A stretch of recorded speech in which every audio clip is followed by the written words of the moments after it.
Hey everybody, it's Rob, Frontline Mindset with National Fire Radio. I'm super excited today because I get to interview one of my friends, James Denney from Del Rio, Texas. He's the border bombero. He's got a list of things that accomplishments. I mean, the guy. I don't even know why he's talking to me, to be honest with you. He's just really bored at work, I guess. But James, thanks for coming on the show, man. I appreciate you being here. Thank you, Rob, as always, buddy. Appreciate it. So I want to kind of jump into this here and just give the listeners like what's your origin story? What sparked your passion for the fire service, Oh, and how did you end up in Del Rio Fire? I'm born and raised in this town. To tell you the truth, I never thought I'd come across being a firefighter. To tell you the truth, my whole thought process of me growing up as a kid was being into the electronics side of the border patrol stuff because I was an actual tech there for about 4.5 years. So during 9/11, all that stuff happening, I was at the border patrol during that time. So my father-in-law was in New York at the time when the towers came down. So that kind of sparked my interest a little bit. I saw, all the firefighters rushing into the building at the time, but in my eyes, I seriously thought I was going to be an electronic technician working for the government somewhere, somehow. And that's where I thought my livelihood was going to be. Went ahead and took correspondence courses to get my certifications done. I was the youngest guy there working at the border patrol in my department. We had a blast. Now, of course, I was the goofy kid because I was only like 19 years old at the time. Um, I was 18, started there. I was still in high school. Was working there as a part-time gig, going to school, going to work, that kind of thing, and I fell in love with it. So fast forward a couple of years later down the line, my brother gets into the fire service. He's the one that got me interested in it. He was doing really good at it. He was actually he got into the art program at an early stage in his career. So I mean, I thought it was pretty neat. He goes, "Do it, man. I think you'd be great at it." Not knowing anything about it, I met the guys one time when we went to go take a cake for my brother for his birthday, and that was about the only the exposure I really got to it that I got from it, other than elementary school. Uh, he goes, "Hey, take the test." I mean, I had a daughter at the time. I'm like, I was looking for a career, and I ended up taking the test, which is consisted of a written and a physical agility test. The physical agility test being the combat challenge, just like they do in Florida or for competitions, and I ended up doing pretty well in it. Uh, Fast forward about a year later to the day that my test date was about to expire, I get picked up. I was Oh working wow. on base. Yeah, I was working on base for about a good 3 months. My boss was very happy with me. He was like giving me raises so I can try to keep you. But he goes, I can see that you're gonna leave. So I mean, I was working on the Air Force Base here in town as a parts attendant for some of the aircraft. And the last day that I was fixing to get nixed, I got the call and I jumped on board. Hmm. And after that, I've never looked back since. That's awesome. So that's been about since 2008, So you had like that's 17 years roughly, right? roughly 17 years this year. That's a pretty good run. How has your perspective of the job evolved from that rookie year to now? Oh man, I can tell you this from the bottom of my heart. If it wasn't for the Fools organization, I wouldn't be where I'm at today. It took me a good 5 years for me to actually get any type of actual instruction from any type of firefighter uh, that was actually worth something. Hmm. I don't know if you can understand what I'm saying, but Yeah. for the first 5 years of me being in this department of the city department, I really never got anything other than just put the wet stuff on the red stuff. Simple as that. Never Hmm. learned the reason why we packed our hose the way we did. Never understood anything about water flowing or anything like that. Any in-depth measure of why we do things the way we're doing them. So the Fools organization had my lieutenant who took me down to a Fools training. Fell in love with it. Everybody's with the same mindset. They wanted to be better. Everybody was growing in the same way that I was growing. And in that aspect, I mean, I just fell in love with it. So at that point, I considered myself a firefighter after the first 5 years that I was on the job. Right. Right.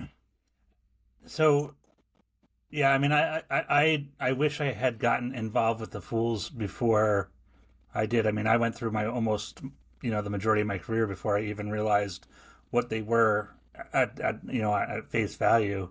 So, and then to know that there had been all these things going on around me. So it's, and thankfully I have some good friends in Texas who made me an honorary member Well, definitely. of their chapter. So you've really taken a focus into a niche and optimizing like low staffing engine operations.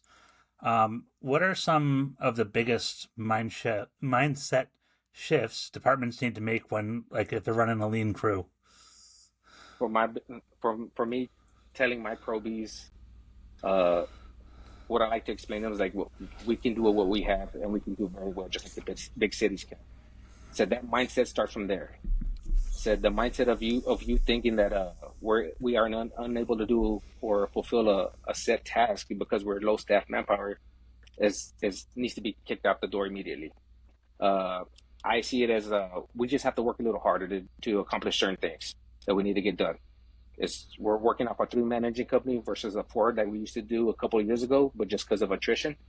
So we're working more with less, and and I just have to explain to them like, hey, the more we train, the more we know how to do things by muscle memory, and the more they can get accomplished a lot Yeah, quicker and a lot more, I would say, safer because they know what they're doing and how they're doing it.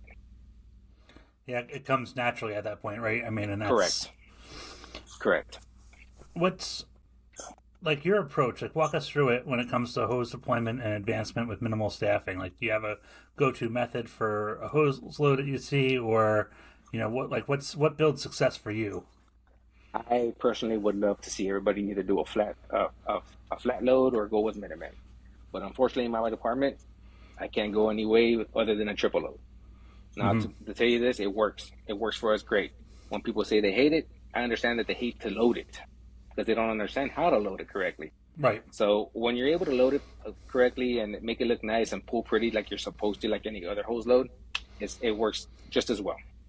Now, for a low staffing department, if you think about what we're doing with the Minuteman and we're having to go grab our coupling and bring it back to you, what did you just create? You created the AAA. Right. That's exactly what you're bringing up to the door with you. So we're just taking a shortcut, mind you. We can't really work around obstacles with that hose bundle, but we do get to work with it, and of course that takes the practice and how we get to you know kind of observe where where the obstacles are going to be, and we have to actually look at it as a in the perspective of well, if I have a car there, I do have to worry about that kinking section right there, and work around that friction point. So for me, it's just like I have one guy stretching a line, one guy going to the door with a tool. The guy who's stretching the line has to pretty much just pay attention to what he's doing. Mind you, we work with our mask on because that's the way we've always been training. We come off the rig ready to rock and roll, except click in there. And my guys are very, very, very well versed in, kind of monitoring where they're walking, especially at nighttime.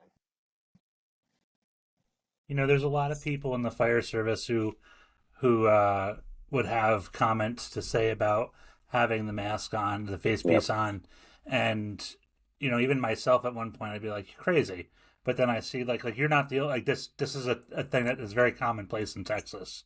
Yes, it is. Um, It's a thing in Texas for sure. can you just talk about it a little bit because like there's a mindset that goes with that. So for me, I believe it. I think it stems from Houston, to tell you the truth, from the Houston Fire Department, because back they came off the rigs ready to rock and roll just due to the fact that they wore the reed hood. Right. Having to put the reed hood on forced you to kind of put that mask on and work with your mask on regardless of what. If you took it off, you're pretty much done because it takes so much effort into putting it back on.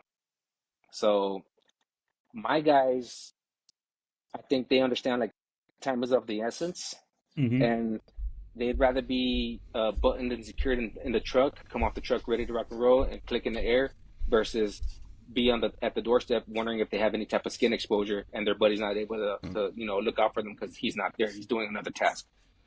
If you get what Right. I'm saying. Yeah. So that's where I think that whole perspective comes into as far as us training with our masks on. So throwing ladders, stretching lines, forcing doors, we do it all with the mask on. And when I know one of the there's a fancy word for what I'm trying to say here, but the naysayers will be like, "Hey, your vision's cut down. How do you?" Because that's the one thing I always remember too. Like this is second nature for you, where I might struggle with it because that's not exactly how I operate. How like is it just from repetition that you get good It's at? repetition. Because Without a doubt, it is. I believe it's just like the more you do it, the more you're aware of your surroundings.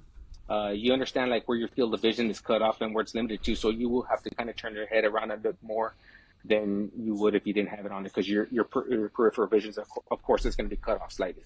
Hmm. But it's just I mean, we do have some guys that want to mask up at the door, but in my instance, for my guys that I train, my house, I mean, a majority of our department, we're messing up off the rig just because that we feel more comfortable making sure that we're buttoned up, squared away. Yeah. But we're always training with it on. I mean, that's our aspect of if we're gonna train and put our gear on, we're putting our mask on. Right. One of the things that comes down to you mentioned this, but when you're getting off the rig, one guy's doing single man forcible entry, and it sounds like it's a lot of work for those who are used to conventional with like you have that hook and can guy with you. How do you train for that, and what are the tools or techniques that give you the edge for that single person forcible entry? Because this is all happening very quick, and I know you guys Correct. Yeah, are we're Johnny on the spot, pretty much is what it is. For the way we teach our guys, I mean, we built our door. I mean, I think we built one of the finest doors I've ever put my hands on as when it comes to forcible entry. If you lose that gap, you're resetting and you're starting all over again. So it's made to perfect your and hone your skills as far as the three steps of gap set force. Now my guys understand that the gap set force is not a three-step technique. It'll go gap step, gap, and then force. You know what I mean? Mhm. So you're actually capturing your gaps, and you're having to work that gap into the best of your ability, and then finally get a place and understand your tools to where you get to a certain point where you can actually say, okay, I'm going to be comfortable here forcing without my tool slipping or doing any other mistake that you possibly can be doing. The baton twirling, as they like to call it. So, Right. uh, so our guys are going usually conventional. They're learning how to swing an axe. Using the armpit as a holding point of the axe, and using the head, using the back end of the Halligan, and conventional stuff. But I also like to teach them the wedge and just the Halligan technique.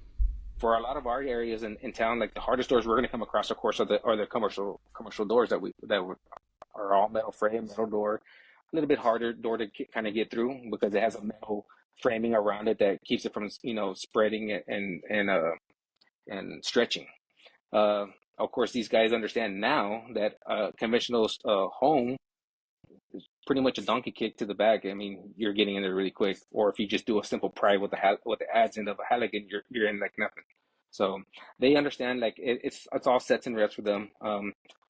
I'm fortunate to go to the lumberyard and get all the crab sticks that they have there, and they're able to give them to me at a discount. And I like to like invest in my own people by providing them with the tools that they need to in order to get the skill accomplished, pretty much. Yeah. Right on. Uh, One of the things that happens in these low manpower situations is doing truck work from the engine. What does that look like in real time for you, and how do you balance those priorities when you're first in? That's one of the well, I think as a driver, I love to have that ideology of me going up to the house and throwing up ladders left and right. People don't understand, like a lot of our older guys, they're like, no, we're gonna go at this with a two team effort, where I'm like, no, I'd rather be in control solely. And again, it all goes back to sets and reps. So whenever you're throwing ladders, we show our guys where midpoints are in these ladders, and they're able to throw up everything by themselves, except for the 35. Of course, it's a little tricky one on that one. But other than Yeah. that, it's mainly just sets and reps on these guys. I mean, a lot of these guys want to get it. When they're not doing nothing, I mean, I'm pretty sure they'd rather throw a ladder, sweat, and hurt themselves a little bit rather than just sit down on their butts and wonder what it'd be like to actually do the task that they need to be doing. And a lot of times that's what's happening. I mean, and everywhere, everywhere it's happening where you throw a guy into a house and they're just not doing nothing. And for them, I believe that hurts them in the long run because, they come into the job thinking, I want to do something. I want to be positive. I want to train. I need to be better at my skills. And when they're not doing it, that kind of pushes the people away. So for my guys, we're going to train the basics. We call them the gold standard, the five gold standard, which is a search, ladders, forcible entry, uh, hose deployments, and flooring and moving. So that all coincides together when they come to me at my station. They have a great time. I mean, my probies so far, I've had a couple of them that they've gone off and done successful in other departments, which I'm very proud about. And I love the fact when I can watch somebody throw a ladder with ease, and everybody's looking at them like, how the hell did you do that? Right. Yeah. And when it's like that whole thing, like right, like I love it when a plan comes together. It's amazing. I think the one aspect that we're just kind of missing here is pump ops because it's the overlooked tactic, and you kind of hit on it like if you're driving, throwing ladders and stuff. But like to keep sharp on the game when you're pumping, what mistakes do you see new operators, apparatus operators, or engineers make when it comes to pumping and being part of this? A lot of it's just the basics, man. All these guys come in there thinking it's a simple game. Opening up a lever, closing a lever, we're done. They don't understand like there's a lot more to it as far as the math side to it. I mean, you don't even have to be good at the math because a lot of it's already done for you. But the thing is that correlation of transferring that knowledge to the people who need to know it is where it needs to be. So my probie right now, which is really nice, he's going through his skills testing for a step up operator, and we're having to do everything. So the other day we were doing standpipe ops, and he's pretty fluent at checking the truck in the morning, which is great. He goes and puts it in pump gear, checks his truck, and make sure it's going up to its set pressures that we like to bring it up to. But I believe when you can put the person in a practice scenario, and it kind of test them. So when you get to that point and you test him a little bit, that's when you can see where he's losing it, where the frustration might come in there, and where he kind of foams around a little bit. So I believe you have to throw the scenarios in a little bit more so they Mm-hmm. get comfortable with the uncomfortable. Yeah. So for me, it's my guys is like I tell the guys, it's not a set it and forget it. The first 10 minutes is where you're going to be working before you step off the truck and actually can participate on some fireground activity. So I tell them like you have to kind of explain them like your inlet pressure is going to go ahead and set off your governor, which is going to bring your idle pressure back down to idle. You're going to have your inlet pressure plus your idle pressure that's kicking out. So that's where you have to gate down your valves. And they kind of understand it. They kind of see it. We go over the board and then we'll bring it out to the practical aspect of it on a pump panel. And that's when they're like, oh, wow, okay, now we understand what you're saying. When it comes to friction loss on hose lines, I have to demonstrate that for them. Luckily enough, I have my own pedal tube. So we go out there and gauge pressures, and they understand friction loss. A Mm. lot of guys don't understand that. A lot of the guys that are driving around here are just like, I set it and forget it. They're going to hit that preset button and they're going to walk away when it's just not the case.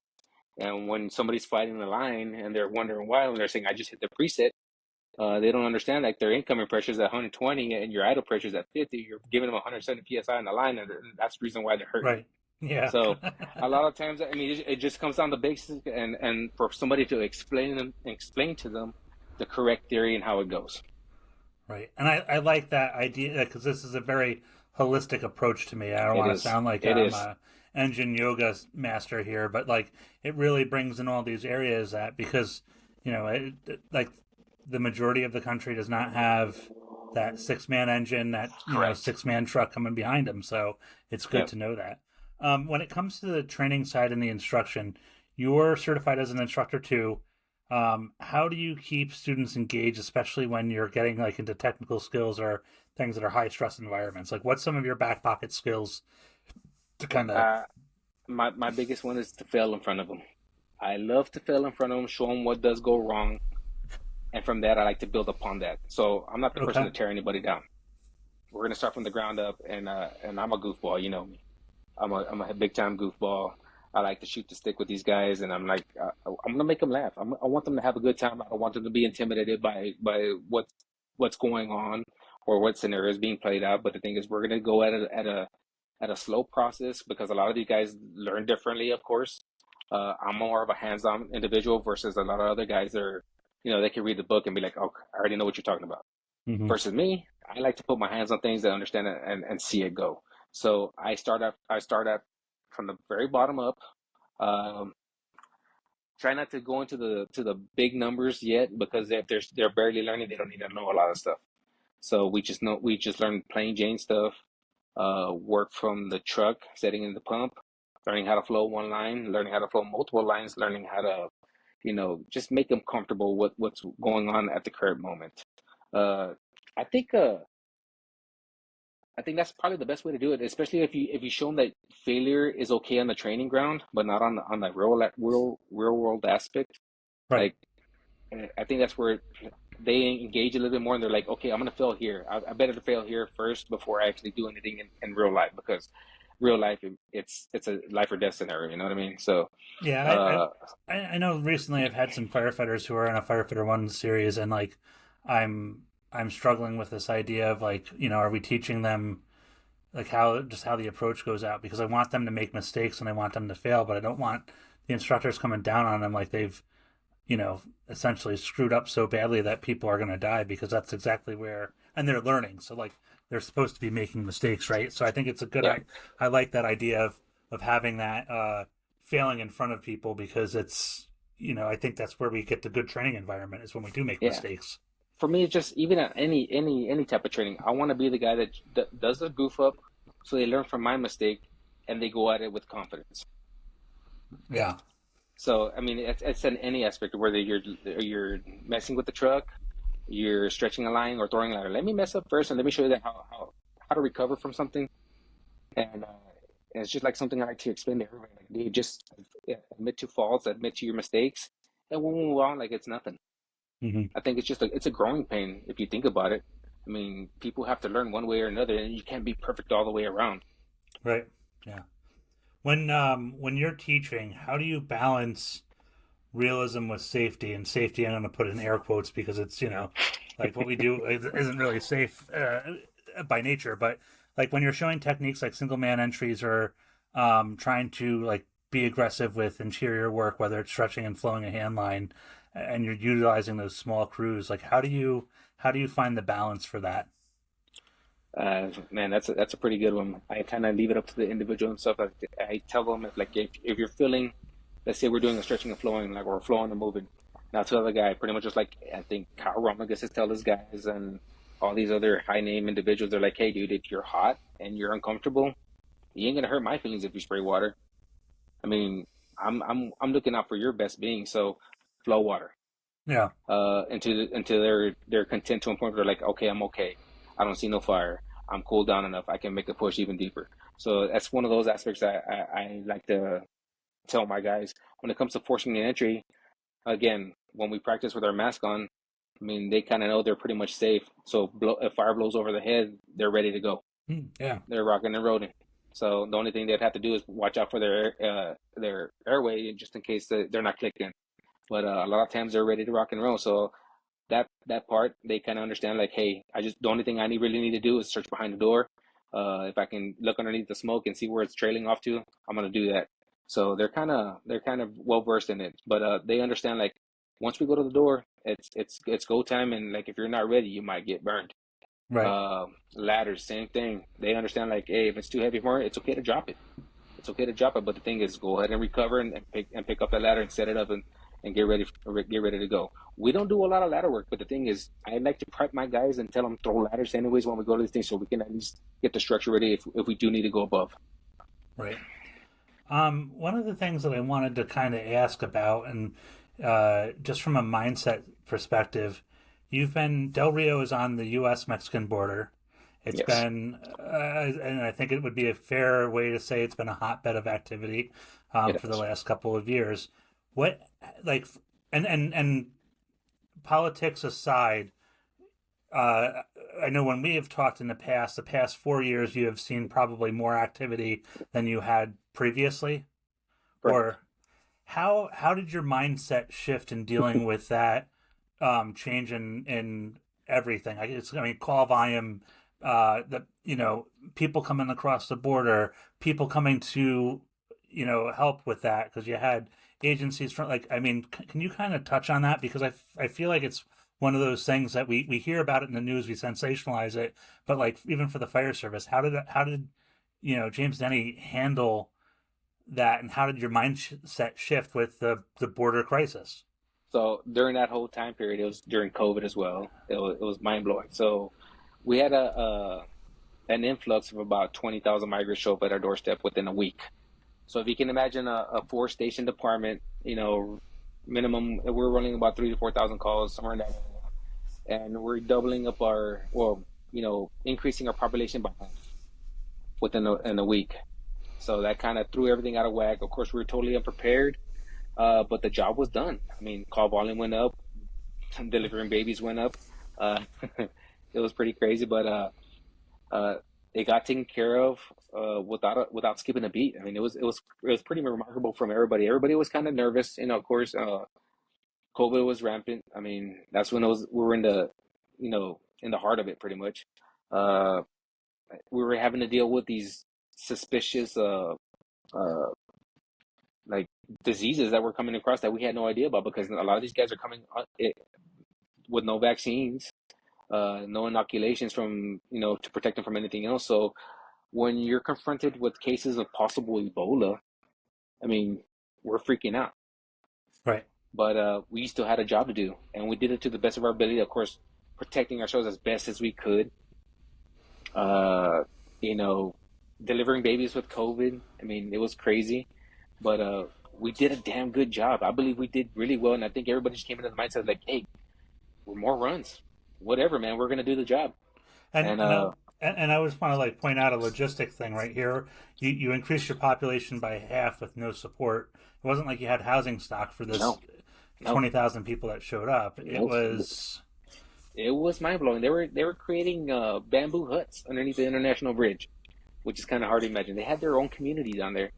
I'm pretty sure if they were able to get their hands on stuff, they'd have been having stores out there. It was crazy, but uh, that's an experience I don't think nobody will ever see. I know Eagle Pass got a little bit of it. They received a lot of it, and they started moving further south, where the water was a little shallower and they were able to cross a little easier. But I mean, for that peak time when COVID was hitting us, they were coming across, and it was mind blowing uh, to see what was occurring. But it was pretty amazing on the part of our people who took who stepped up and took on the challenge. No problem. right. And I think that's the one thing, right? The fire department, like we get called to help, we help whoever, and especially that because I know my perception is that the border people think the border and they just think Mexico, Yeah, but there were other nationalities coming, and I remember you telling me, um, you said that, and I think it was you were like, yeah, like you don't realize it because certain populations can shave their correct. beards and they will Yep, look just like somebody from Mexico yep, until you speak to them, and then you're like, you're speaking Arabic, yep. like how did like, or there's the 410 is on schedule to Yuma, I Yes, think. yes, it is. um, Uh, but the there were people from all sorts of countries who were coming through the all over the border. world, all over the. We had people from the Congolese. We had Congolese people. We had people from India, China. Uh, you know, Arabic countries. It was mind blowing to see people just from everywhere. And the thing is, there was no filter. There was no way to kind of to see who these people were coming or who Hmm. was coming across. Just due to the fact that it was just a giant influx. So, and they're coming clean with a clean slate. They had nobody knew who they were, and nobody had no idea where they were coming from. So it was interesting. Yeah. Um, was there any like wild day where just something that happened? I mean, I know you said you had And um train. yeah, the train actually has something to say here. Um there it is. No, the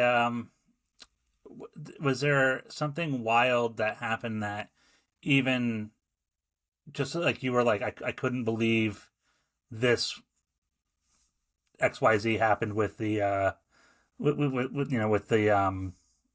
the with the response. Yeah, that was a couple of instances. We had the coalition that came in and was taking care of all these people, but the weird thing is like just the culture that was coming in on itself, and they're not used to seeing porta potties. They weren't using the porta potties that were provided to them, so we'd be out there conducting a fire watch, and they'd use the restroom right in front of us. So that was kind of interesting. I was like, okay, this is not very uh, very. normal for us, right? And but other than that, I mean, the babies, delivering babies was pretty interesting. We had, I don't know if you remember Kevin Van Hooge, but he was out there with me on a call. We went out to the fence, and we picked up a lady, and she was in active labor. For some reason, why a DPS trooper jumped on the truck too, which was hilarious. So we're in the back of a box, and we're fixing the road to the hospital, and it wasn't going to happen. We weren't going to make it, so we ended up just parking that box right there on the side of the road and delivered a baby. And of course, this lady's from the Congolese. She's a part of the Congo, and and I'm telling this lady because she learned Spanish, so I start speaking to her in Spanish. I'm like, "Hey, would you like to hold your baby?" Mind you, she had just delivered this baby. She's like, "No, please, I don't want to hold this baby." I'm like, "What are you talking about? This is your baby. You're like you're good to go now."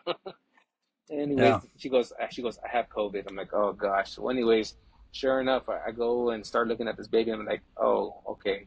Baby's starting to turn blue on me. Well, it turns out the baby had COVID too.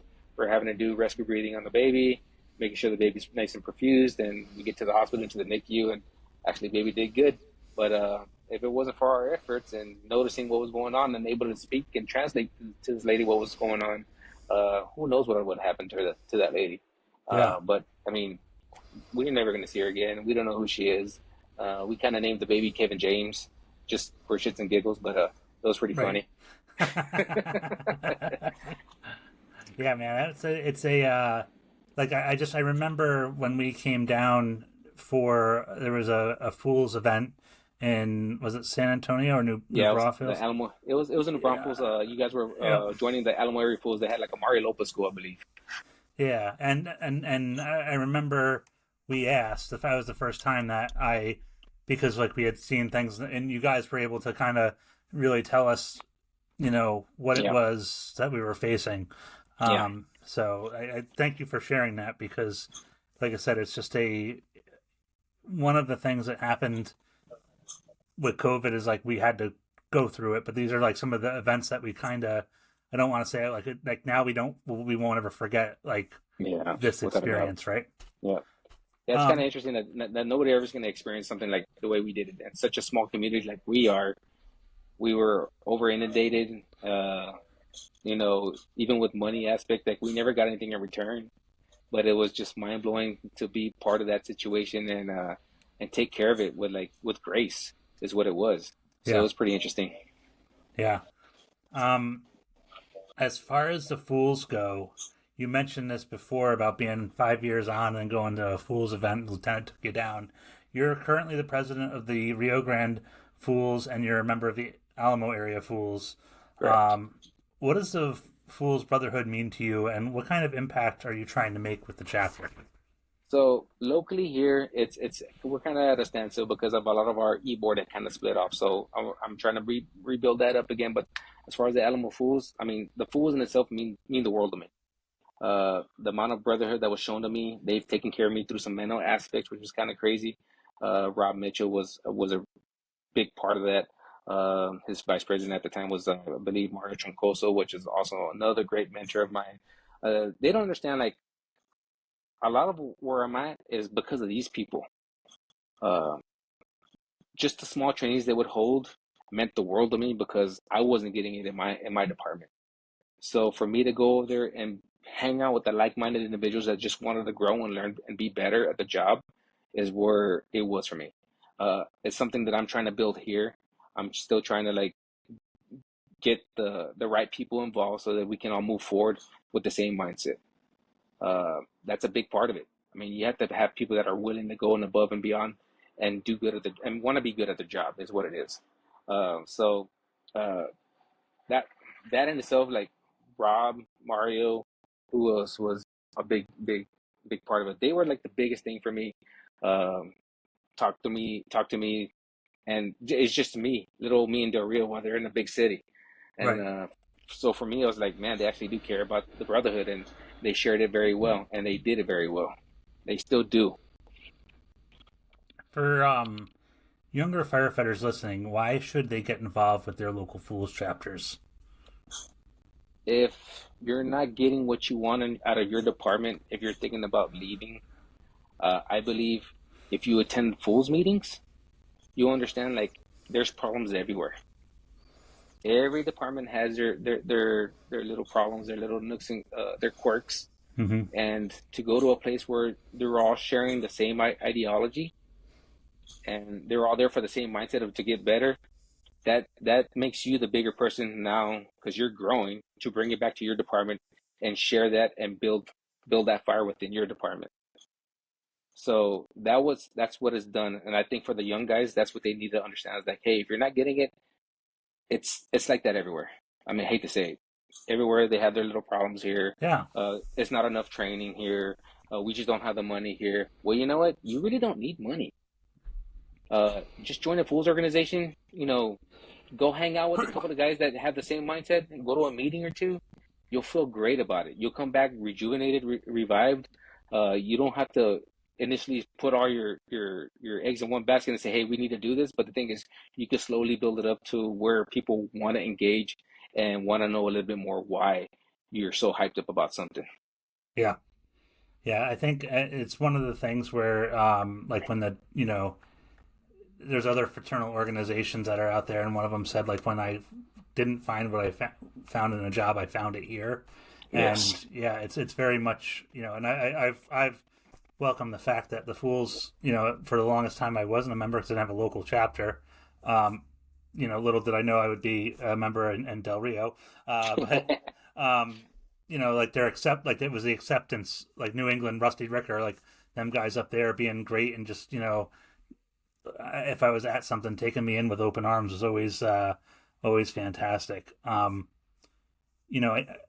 think the Fools chapters balance tradition with progression because of Yep. the training side of it. How do you manage the how do you manage that in with the Rio Grande Fools, or at the Alamo area Fools? How have you seen that kind of play out?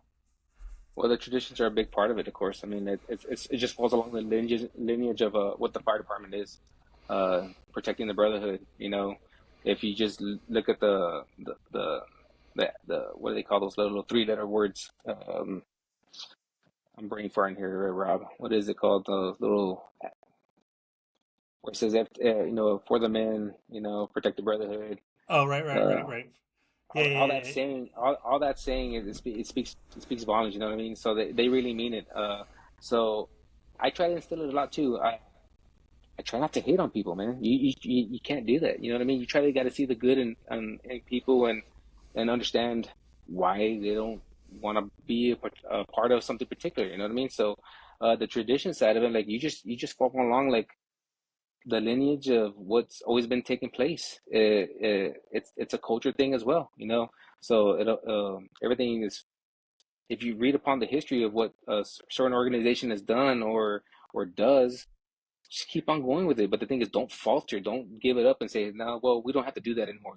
No, it's a good idea to keep it up because of the fact that it's always been done, and you never want to lose that whole thought of like, yeah, we used to do this, but not anymore. So Yeah. I mean, I think it's just a good thing to kind of follow along. I mean, traditions, culture, it's a big part of what we are, and if we lose that, we're just a job. Right. Yeah. And that's what I know for me separated, like that's why I wanted to be part of the fire department. Yep. We recently had a line of duty death in New York, and I talked to the younger members of my organization about going to the funeral and the importance of it, and Yeah. how I went to the first Worcester tragedy as a young volunteer firefighter, and seeing how the fire service came and rallied around the city of Worcester. Like, that's when I knew that that was going to be my job, because I wanted to Yeah. be part of that, right? Yeah. And I had no idea what any of this was about. When I first got on, I had no idea what any of it was about. Hmm. Where it really clicked with me though was that Nade Brothers film. You know what I mean? When I watched that 9/11 film, it Yeah. really clicked with me because I was thinking in my head, holy crap, my father-in-law was there when those towers came down. He took pictures that nobody else will ever see because he was there at the time. I have them, and it's pretty mind blowing to me to think that he was a public servant working for PD. Um, he was up there just for training. Uh, was able to capture all these moments and see all these people and fire department personnel run up to the buildings while everybody was walking or trying to get away. That you know, as well as my brother joining, forget it. That lit the fire. It made me join. It made me delve deeper into the history of what we're going on. And man, for me, it's a service. It's not even a job anymore. I'm just Yeah. providing the best service that I can be. And again, like I told Jeremy, this is God's work for me. Right. I'm doing his work, and just, making sure I can take care of people, make their days better, and make sure that everything's okay at the end of the day. What's the mindset that keeps you going day after day? Like, what pushes you to stay sharp and keep growing? Is it that idea of the God, God's word, like what you just said? It is. That's part of it. I'm not a very spiritual person. I was, excuse me, got into it pretty good whenever I got with my wife. But the fact that watching these people who are having horrible days smile when they see you, that's a big kicker, man. I mean, if that don't get you Yeah. to do better, I don't know what will. When they're happy to see you, and they're willing to give that baby, that because they don't know who else to give it to, and they're going to give it to you rather than an EMS personnel because they trust the fire department more. Right. I mean, come on now. I mean, Yeah. that in itself says it all. So for me, every day I get to come into work, I see people like you, listen to people like you guys, and that gets me going. You guys are my daily. A lot of these podcasts are my daily, affirmation of why I'm doing this Mhm. correctly and the reason why I do this. So for me, it's if I can't go to a meeting, a fool's meeting, or I can go to training, that's where I get my training from, is the podcast and people like you, seeing the videos. People pump me up, and it just makes me want to be better. Do you have any advice for firefighters out there who feel they're stuck or they aren't getting the reps that they need, like how to come out of that funk? I can tell you this, man. If you find people like me, I guarantee you they're gonna want to help you. All it Mm. takes is one extra person, another mentor, uh, to kind of just get a hold of that person and say, hey, if you, I tell my guys any day, every day, got 1,000 feet of hose in the back of my truck. If you want to flow water, we're gonna flow water. Uh, but I'm willing to do anything. People can come off shift if they're working and they need me to go on shift just to go help them out. I'm gonna go help them. But the thing is, it just takes a person to ask. Yeah. If you're not getting it, ask. You'll find somebody who's willing to help you out and give you that extra bump that you need in order to kind of do well for yourself. You've worn a lot of hats over the last 17 years. What leadership lessons have stuck with you the most, especially as somebody who's been both on the back step, as an apparatus operator, and I've even seen you ride the seat. So Yeah. you've had that experience. My biggest thing is I think the best thing to do is listen. Let your guys do what they need to do. Uh, if you listen to them and understand their needs, luckily for me, I haven't been far off the line, so I know what they want, and I know what they need to get where they want to go. So, I mean, you got to trust in your guys. You got to listen to them and trust in them in order for them to do the job correctly and well. You got to think of it this way: the officer role is not very hard to do. The firefighter's role is very difficult because they have to do everything to make that guy look good. They're the ones Yeah. that are doing the groundwork to make the officer look great. So if you can keep your guys happy, everybody's cohesive, everybody's great to go, and that little bond of what you guys have goes a long way. So for an officer to say thank you means a lot to a firefighter, or Hmm. job well done means a lot to a firefighter. So when you do that, I mean, I think just going back to it, the listening part of it, just understanding what they need and what they need to do their job with, I think goes a long way. For me, it just I'm still I still haven't separated myself because I'm still a goofy ass guy who likes to get dirty. I'm not gonna lie, I love getting down and dirty. If I can get in there anywhere I can, I'm getting on that nozzle somehow, some way. But Yeah. yeah, it's hard for me to separate it. But I do.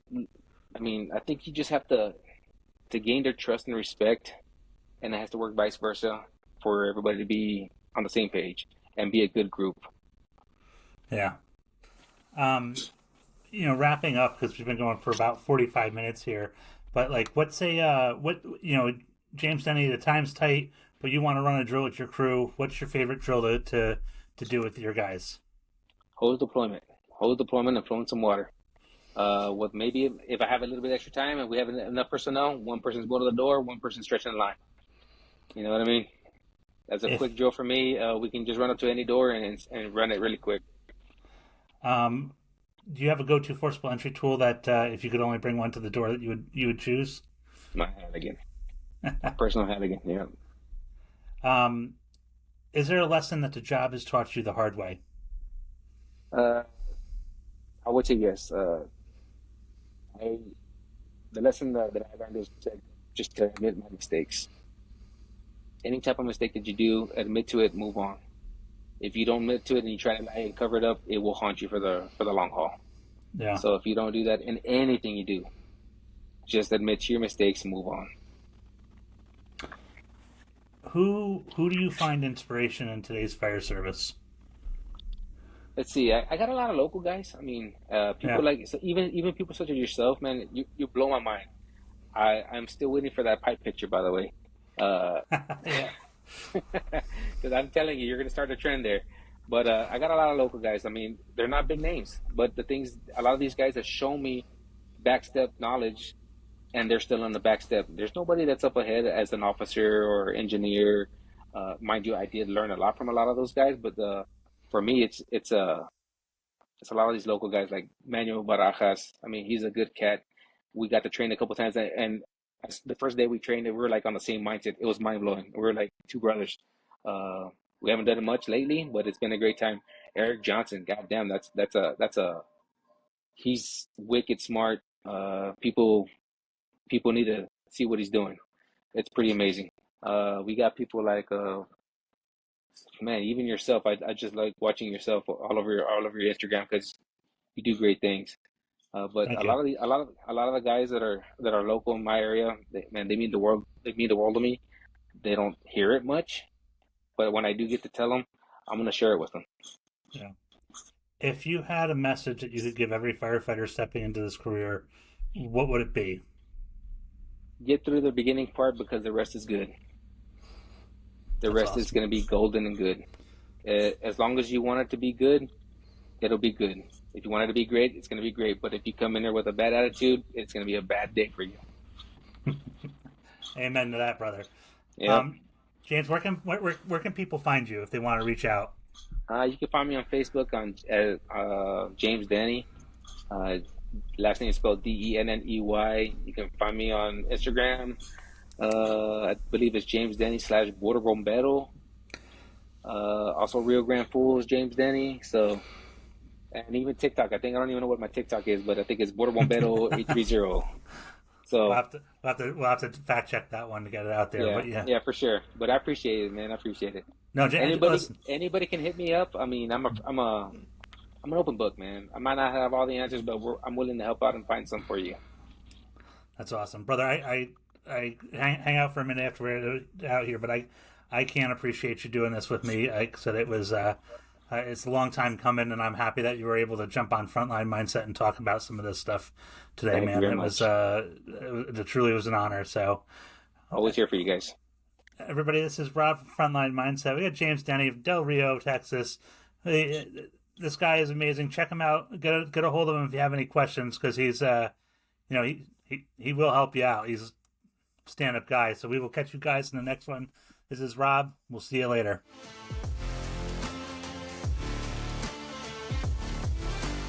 National Fire Radio.